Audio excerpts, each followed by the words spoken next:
warahmatullahi wabarakatuh. Halo sahabat tani, selamat datang di channel Bangga Selamat. Sahabat tani, kali ini saya akan melakukan yaitu pemupukan padi yang kedua, yaitu di usia 30 hari setelah tanam. Buat sahabat tani yang baru datang, jangan lupa klik tombol subscribe dan tombol loncengnya untuk mendukung channel saya terus berkembang.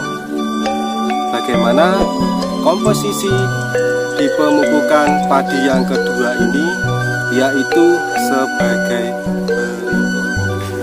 Ini sahabat tani, saya menggunakan dua jenis pupuk, yaitu pupuk Ponska yang merah subsidi itu dan menggunakan pupuk ZA.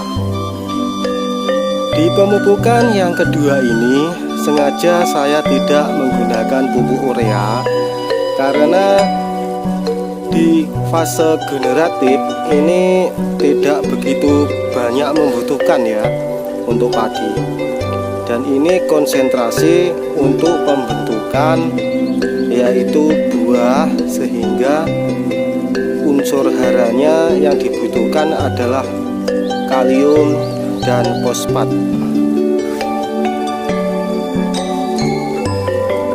Saya menggunakan pupuk ini dengan perbandingan 1:1 sahabat tani.